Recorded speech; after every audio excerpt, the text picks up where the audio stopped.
Donald Trump fixed reporters with a hard gaze and declared, "I'm a very non-political person, and that's why I got elected president." Like much of what Trump says, his comment required a large helping of salt, since it came in a session in which his considerable, instinctive and often cynical political prowess was on full display 14 days before the midterm elections. With reporters and lawmakers huddled around his Oval Office desk Tuesday, Trump floated conspiracy theories, boasted about his achievements, bent facts, teased future announcements and dipped into a well of racial and cultural prejudice. Such behavior is more often displayed by autocratic leaders who rule in personality cults than by more cautious and conventional politicians who operate in democratic systems, but it also explains how Trump has bullied much of Washington into submission. With a chatty intimacy that tempted his audience into his confidence, Trump dominated the Oval Office, coming across as a president increasingly bullish about himself and at ease in wielding his power. "I'm not worried about anything," he said. Including a later photo op at a meeting with military leaders, Trump has now chewed the fat with reporters 12 times in 11 days, and conducted a blizzard of interviews with radio and television stations. With his spokeswoman Sarah Sanders and political strategists confined to the wings, the president has seized control of the midterm election campaign, and it looks as if the GOP will rise or fall depending on how voters react. Trump's virtuoso flexing of his significant but often diabolical political skills came on a day when he had no campaign rally. So he just manufactured a moment to add more fuel to the rhetorical blaze he has ignited over immigration. No proof of anything. The caravan of desperate migrants from Central America might be more than 1,000 miles and many days from the U.S. border in Mexico, but that is not stopping the president from whipping it into the perfect political storm. The now famous column is becoming the 2018 equivalent of then FBI Director James Comey's late reopening of the Hillary Clinton email investigation, which dominated the final few weeks of the 2016 presidential race.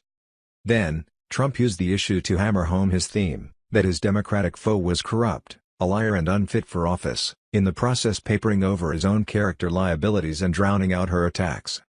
2 years on, Trump is using the caravan in a similar shock and awe assault on the airwaves, bolstering his dark claims that a human tide of outsiders from Central America is laying siege to U.S. borders, bringing crime, violence and even terrorism.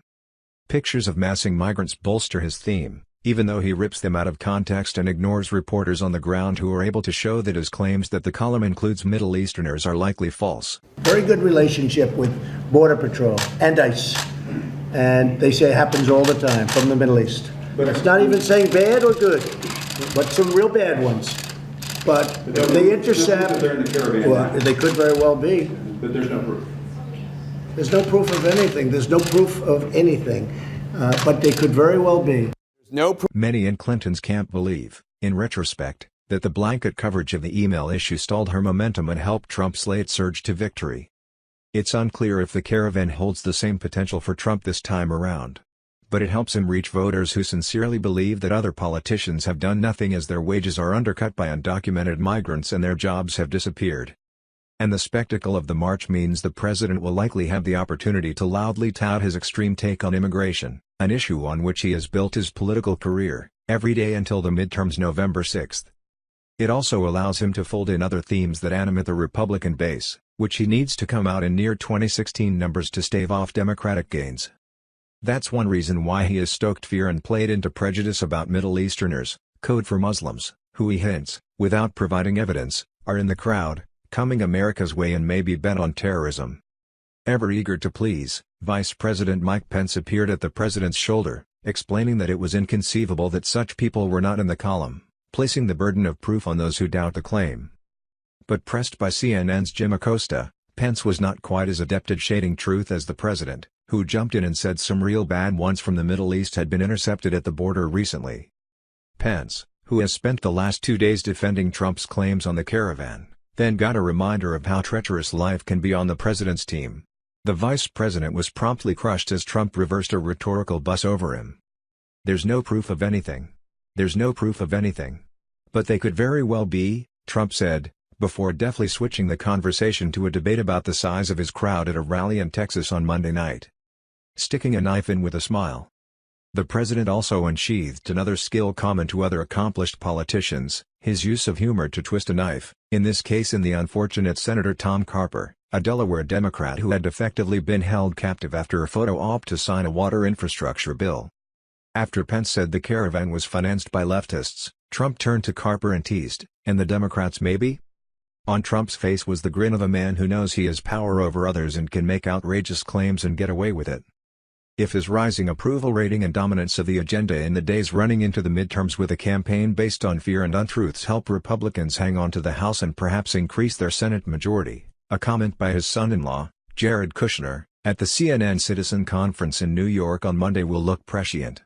"The more time I spend with him working with him, the more I realize I don't bet against his instincts," Kushner said, despite polling and historical data that suggest Trump could be heading for a bloody nose in 2 weeks. "He's a black swan. He's been a black swan all of his life," Kushner said, suggesting there was something unpredictable and unexplainable about his father-in-law's talents. However, despite dominating his immediate circle and delighting his base, Trump is a politician with an approval rating in the mid-40s who could end up constrained by a Democratic-led House next year, a scenario that could have been brought on largely part by his extreme behavior and fear-based leadership. Former Vice President Joe Biden, one Democrat who's itching to take on Trump, hinted Tuesday at the possibility that Americans will reject the president when he said, "This president is more like George Wallace than George Washington," referring to the late populist firebrand and former Alabama governor. "We have to choose truth over lies. We have to choose a brighter future for Americans over this desperate grip of the darkest element of our past in our society," Biden said in Florida. Still, Democrats running for president might wind back Trump's performance on Tuesday afternoon for a reminder of what a dangerous opponent, ready to glow and relishing his own power, the president could be in 2 years.